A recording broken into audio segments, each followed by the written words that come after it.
Yeah. We have Dr. Kissinger. On the line, sir. Hello, Henry. Mr. President. Are you out to dinner someplace? I had dinner with the board of directors of the Rand Corporation, and I raised a little hell with them. Oh, fine. Did you? Yeah. Well, that's good.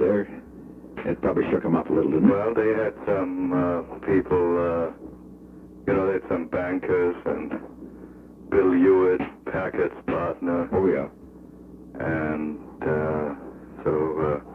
and Webster from the New England Yeah. Electric, head of New England Electric. Mm-hmm. So I talked mostly about Vietnam. Mm-hmm. And they were generally positive. Yeah. I'm going to tell you, we had this Illinois group tonight. Boy, they were about 40 business guys, and incidentally, Percy was there, as you know, in Ogilvy. Oh, yeah. They were almost to a man had seen this and were really quite moved by the broadcast. They were... Well, that was the reaction of my group, too, tonight. They were, so it shows we got...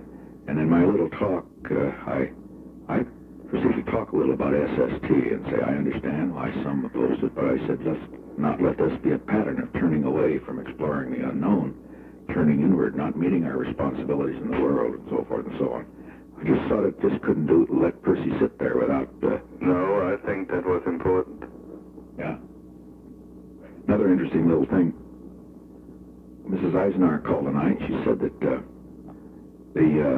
she was, of course, like Friday, but she was told Julie that they had Mrs. Taylor and little Kevin on one of the news shows tonight. Oh, yes. Yeah. Did you know that? I didn't, but somebody at the dinner told me. Uh-huh. And that she mentioned that I had called to her. Yeah. Mm-hmm. And how honored she had been by your speech. That's what they told me. Yeah. Well, that's, of course, the best kind of a follow-up we could have on it, better than having some senator or congressman praising it, is to put that thing on and remind the people again of the, the thing that they remember about it, Exactly. And, no, it's... Well, I heard Eric Severide tonight at the tag end of the news. Mm-hmm.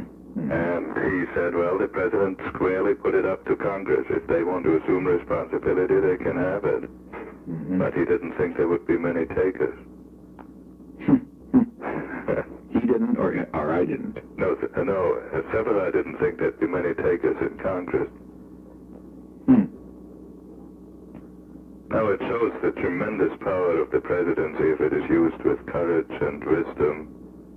Yeah, and sometimes particularly with the medium of television, where you can go directly to the people, not through the press, just whack it right out there. It'll give this press a little pause. That's right. Okay. So far, I think the treatment has been enormously respectful. Yeah.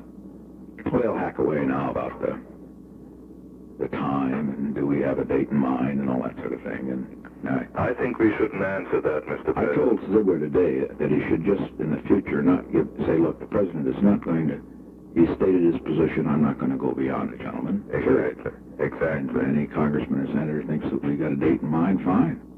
But we're not going to say, because the point is, we may have a date in mind, but I'm keeping the option open of changing my mind in November. Exactly. That's the point, see, and that's what we keep the enemy. Exactly. Yeah. Exactly. No, but I wouldn't, because if you say too much, or if we say too much about the date, the next thing is we're abandoning the prisoners. That's going to drive the wives right up a war. Oh, hell yes. Absolutely. Absolutely. But I think it is now very well positioned. But we just keep right where we are. Exactly. Don't move and don't...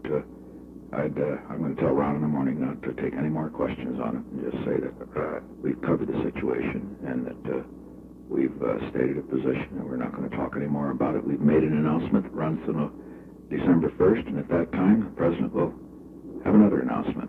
But he'll make it at that time, depending upon the circumstances then. And let him, well, will it be at this rate? It'll depend on the circumstances then. Well, do we have a date in mind? That'll depend on the circumstances then. Exactly. And that's the way to play it. Play a little. No, I think, and all, we have found that whatever we give, the doves will just go on to another position. Isn't that the truth? Every time, don't they? It didn't really make any difference whether we'd we could have gone to 90,000. It wouldn't have made any difference much. Wouldn't have made any difference. As it turns out, or we could have put it 100,000 in January. Same. Oh, it was a little better to have it the way it was.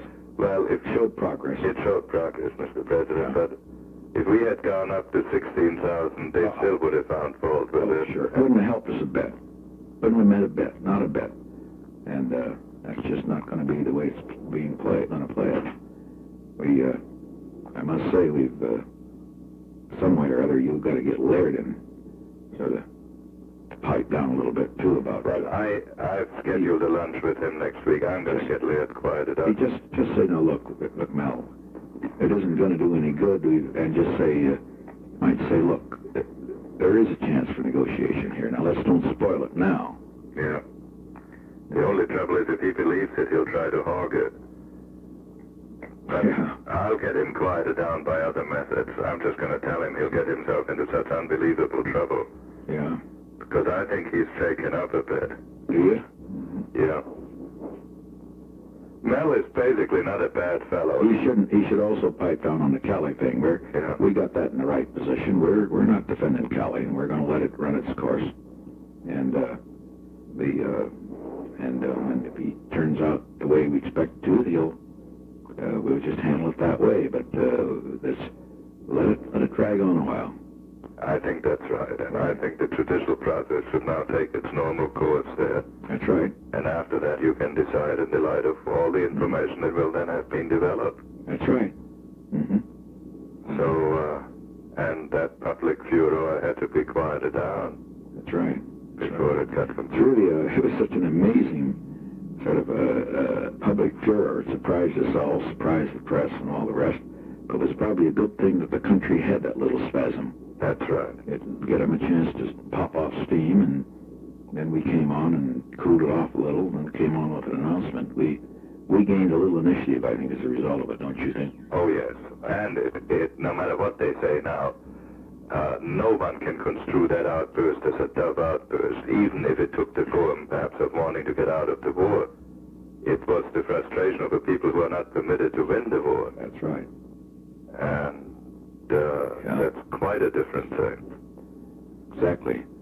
And I think the liberals really know this. Deep down, the liberals know that. They are shocked by it, because they were sort of hoping that the whole nation would, sort of say, well, now we'll punish these. That's right. What they wanted was a feeling of revulsion against the deed. In fact, the deed itself didn't bother anybody. No, matter of fact, the people said sure he was guilty, but by God, why not? Exactly. Well, anyway, we'll let her ride. Well, Mr. President, I think you've done it again, and... Well, we have for a while. Now the main thing is to try to hold our horses, see if the congressmen and senators come back from Easter vacation a little quieter. They may be. I think they will be. They might be. We'll see. Okay, Henry, thank you. Right. Good night, Mr. President.